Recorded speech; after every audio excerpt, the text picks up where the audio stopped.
Hi, this is Brian Kim. I want to share with you case number 258 in the Best Way to Do Cataract Surgery series. And the title of this series is not to suggest this is the best way, but to get you to think critically of your technique so that you can refine and hone your technique so that you can provide the very best for your patient. So this is a rather dense lens, and you're going to see me perform terminal chop, cross chop, and utilizing mechanical fracturing techniques and crushing the lens into smaller pieces, reducing CDE in the process, and thereby protecting the corneal endothelium from trauma, which will result in clearer corneas post-op day one. So this is the eye. You can see nice pupil and nice lid retraction. Holding the eye with a cotton tip. This is a corneal marker which will help me to center and size the rhexis.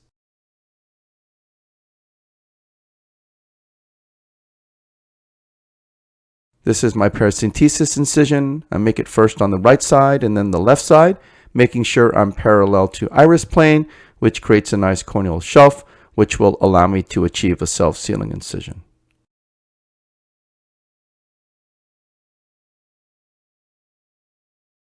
This is intracameral epinephrine, and then some dispersive viscoelastic to coat the corneal endothelium and to flatten the anterior capsule. This is the left eye. You can see I'm doing a little bit of an Orlock technique with the cannula. And this is a triplanar corneal incision. I make a vertical groove, place the blade into the deep part of the groove, tunnel through the cornea, and then when I'm ready, I enter. Keeping that cannula there, I switch to the rhexis forceps. These are the microrhexis forceps. I puncture the center, pull down towards me, and I grab the right side of the tear. And I'm mindful, trying to match the rhexis size and centration to the corneal mark that I made previously. And I'm using that cannula again to control the eye, but also if I feel like I'm having trouble controlling the rhexis, I can push some more viscoelastic simultaneously. So the cannula has multiple beneficial functions. The point is, since you have two hands, you might as well use both hands to your advantage as you're doing the surgery. Finishing off the rhexis, burp some viscoelastic out, placing some viscoelastic on the corneal surface. And this way the assistant doesn't have to keep putting BSS on the cornea. And this is the Capsulorhexis hydrodissection technique. I place a cannula under the rhexis edge contra-incisionally, do a little bit of a jiggle. Get a nice wave, lift the lens up, decompress the bag, push the lens back down. And as I do this, the lens begins to spin. So lifting that lens really helps decompress the bag.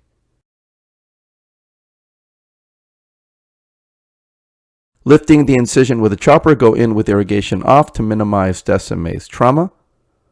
Removing the surface epinuclear material. And this is somewhat of a dense lens. So we're going to go to bevel up. I'm going to sculpt mode, sculpting a trough. And doing sculpt mode is not a bad thing in this situation because you have maximal protection of the cornea with the viscoelastic. I'm pronating my hand slightly, pushing down with the chopper, getting underneath the rhexis edge contra-incisionally, and then I'm placing the phaco tip. Look how deep that phaco tip is. By doing it this way, I'm able to fracture the terminal side of the lens, and thereby I'm getting a full crack through and through of the lens material from that terminal side, which I'm able to propagate almost all the way through. You can see there's a little bit of attachment there. So I'm going to rotate the lens 180 degrees.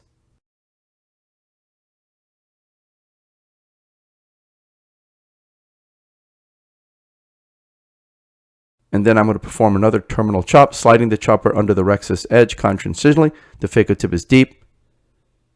And then I'm able to fracture the terminal side on this side as well.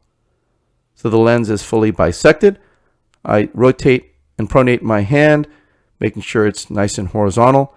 And I'm going to slide it and push it down, making sure it goes under the rhexis edge, under the right heminucleus, sliding it, turning it vertical, hooking the peripheral lens. And as I'm trying to pull centrally, I have to hook the lens. So look, I tried again because it was slipping, and now I got it. I have the peripheral lens, I've hooked it, and you could tell because it starts to lift up.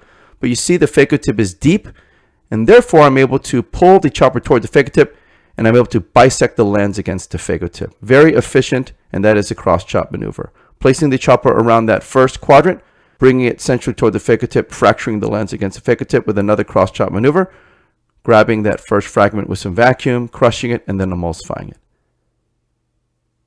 I'm switching to the dense cataract mode in the quad mode lens disassembly setting.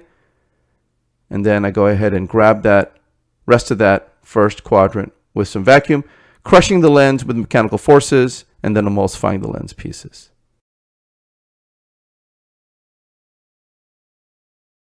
Turning the second quadrant in front of me, teasing it away from the other heminucleus, sliding the chopper under the rhexis edge, hooking the peripheral lens, pulling it centrally toward the phaco tip, and fracturing the lens with another cross-chop maneuver.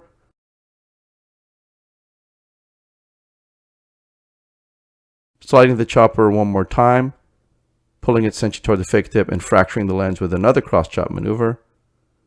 Using some vacuum to grab that piece up, crushing it with the instruments, and then emulsifying the lens pieces.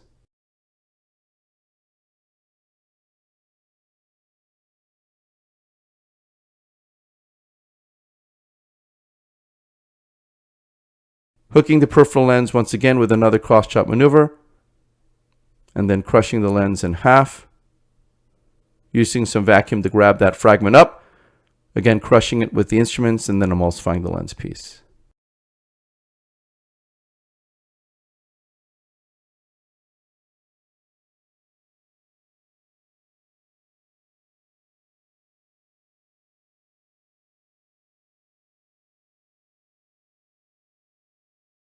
I was just trying to tease that last fragment up with the chopper, and it comes out, and then emulsifying it. Turning the second heminucleus in front of me, sliding the chopper under the rhexis edge, but before I do that, I'm going to go ahead and push some more viscoelastic, turn off the infusion, push more viscoelastic in, place the chopper back in, sliding it under the rhexis edge contra-incisionally, placing the phaco tip deep, perform another cross-chop maneuver, crushing the lens, bisecting it in half, grabbing that first quadrant up with some vacuum, getting around it with the chopper, and then crushing it once again.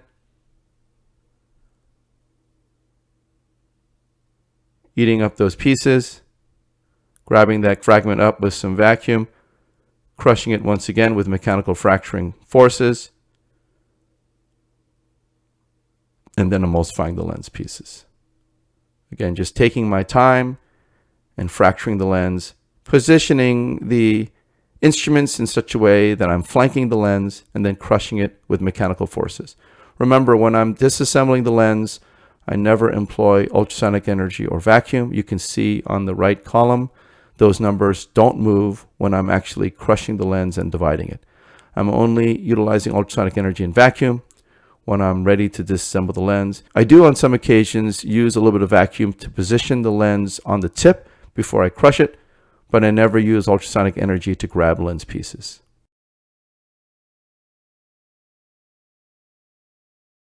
And that is the final endonuclear piece.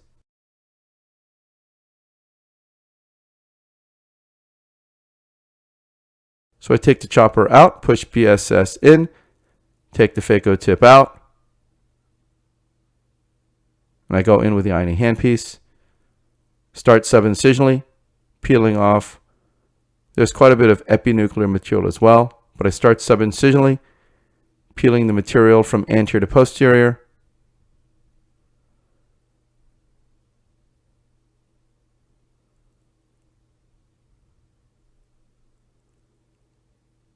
You can see a lot of this is epinuclear material, but I wanted to remove it with the IA versus the phaco needle.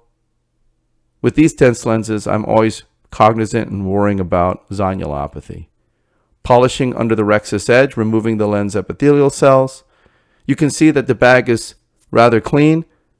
As I'm trying to polish, you can see that there's some wrinkles in the bag, the posterior capsule, which again kind of validates my suspicion and concern that when you're dealing with dense lenses, you tend to have kind of more of a floppy capsule, maybe a little bit of weak zonules. Disengage the fluid, pushing some viscoelastic to fill the bag. Polishing under the rhexis edge, under the left side and then the right side of lens epithelial cells with the sweep.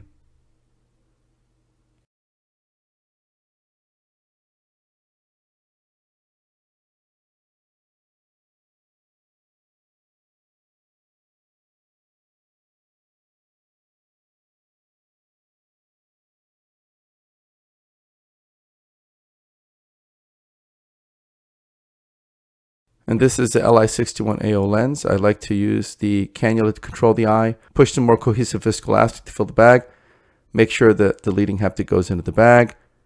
And this is a push style plunger. You just kind of push and the optic comes right out. And then withdraw the plunger and then advance the trailing haptic, put it into the bag. Go in with the IA, activate irrigation, get underneath the lens, removing all the viscoelastic from within the bag, polish under the rhexis edge, and then removing all the viscoelastic from the anterior chamber, and then I'll hydrate my incision. So again, this is a fairly dense lens.